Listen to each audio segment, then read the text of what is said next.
There's a new virus in the database. We have a zero bug attacking all login and overlay files. Run antivirus. Give me a systems display. Down 176 to 26.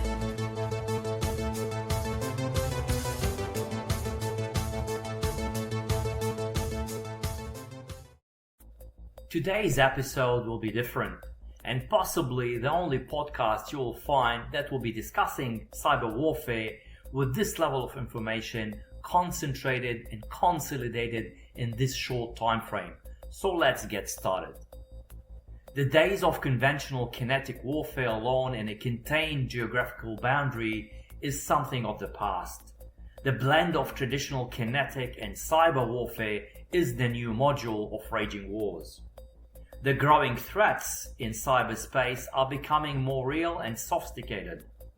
The number of nation states with cyber capabilities continues to grow as new cyber armies are being stood up every year across the globe. We'll discuss three schools today: American, Chinese and Russian doctrine of cyberspace and cyber warfare. The US is the pioneer and the original architect of these designs that everyone else copied and used as their cornerstone for their programs. After Desert Storm during the first Gulf War, the US put its cyber and electronic warfare to the test.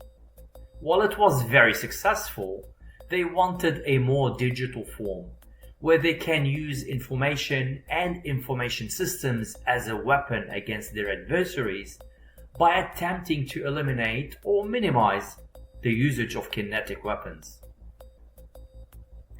The doctrine embeds in it a series of activities triggered by the need to alter information flow going to their enemies while protecting their own.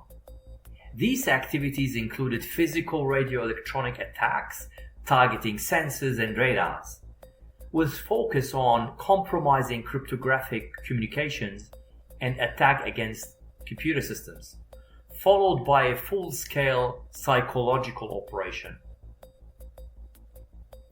Defining information warfare as an action to support national security strategy in order to reach and maintain a decisive advantage by attacking the information infrastructure of the United States enemies and protecting their own.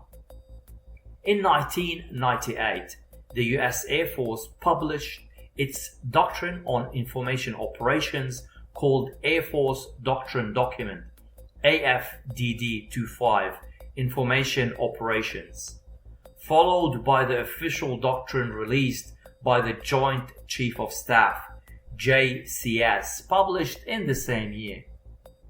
According to this doctrine, it includes psychological operations, electronic warfare, deception ops, destroying and/or manipulating enemies' information systems.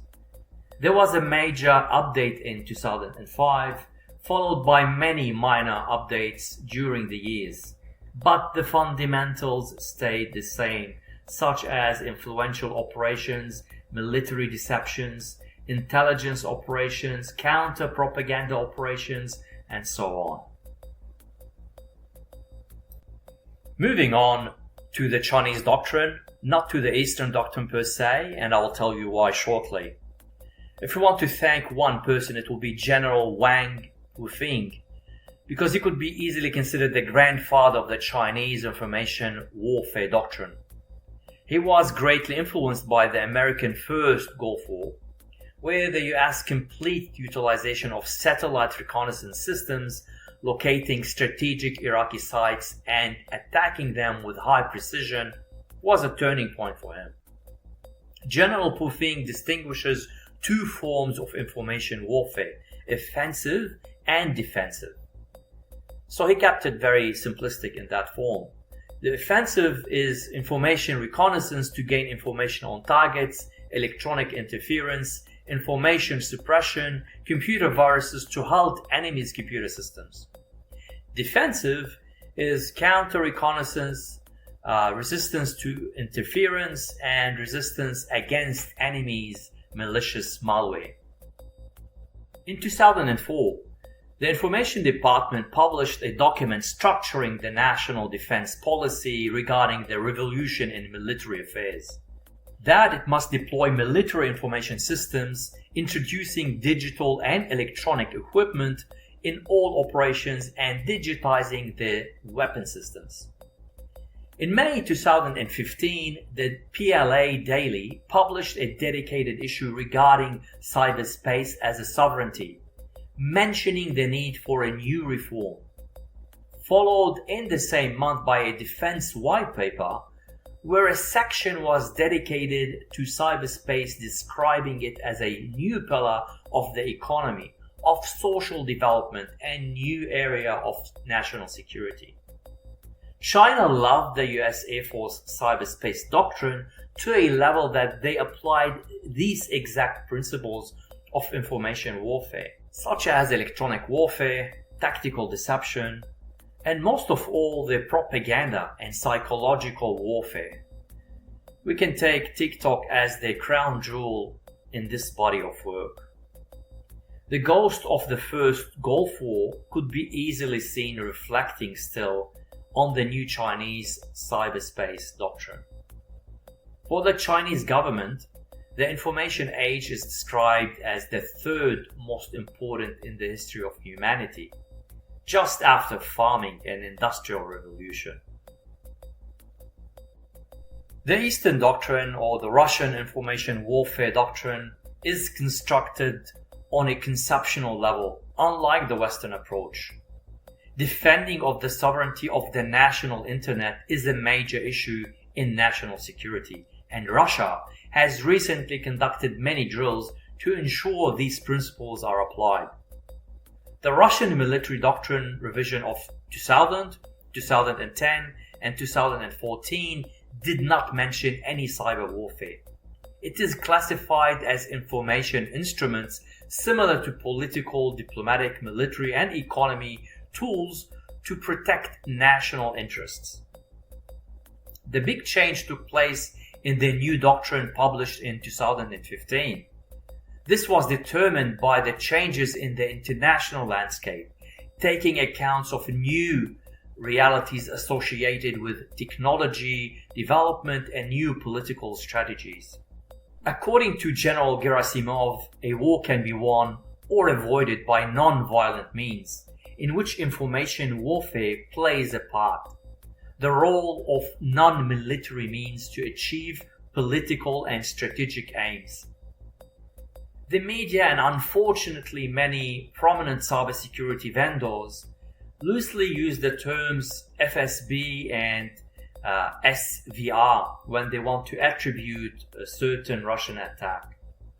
FSB, or the Federal Security Service, is responsible for the internal intelligence gathering, and SVR, Foreign Intelligence Services, you guessed it, it is Foreign Intelligence Gathering. So FSB is FBI, if you want to take it to understand, and SVR is the CIA. Just for clarity and better understanding and some history, FAPSI, the Federal Agency for Government Communication and Information, which was equivalent to NSA, was created by the amalgamation of the 8th Main Directorate and 16th Directorate of Electronic Intelligence of previously known KGB. They play the role of defending against information weapons, creating information weapons such as malware as a weapon, nation-level DDoS attacks, or any large sophisticated cyber attacks. FAPSI is the department with all the labs and talents and technical skills, and they weren't incorporated in FSB, but as a subunit of FSO, the Federal Protective Services. The FAPSI Military School in Voronezh, sometimes referred as the world's largest hacker schools, and in fact it is the home of the world's best cryptographers. The Russian-Georgian conflict was the turning point for the Russian government, where they initiated the renewal of all their theoretical, strategical, and military capacity in terms of information warfare, and established a 10 years plan to evolve to a new agile super cyber power, in which we are clearly observing in this current threat landscape.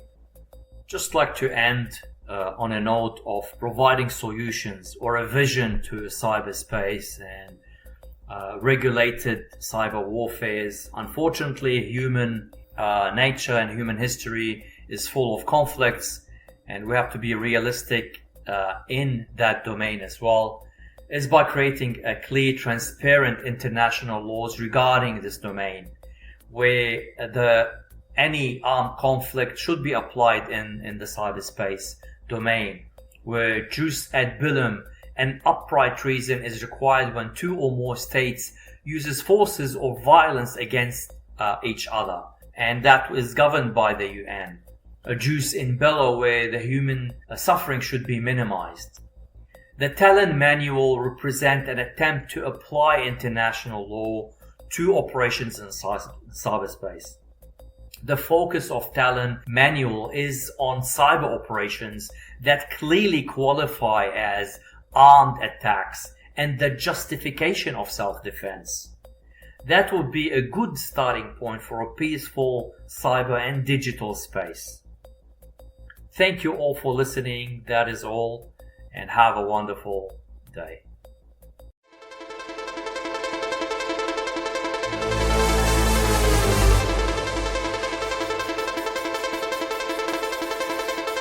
The Rising Cyber by Chad Sally B.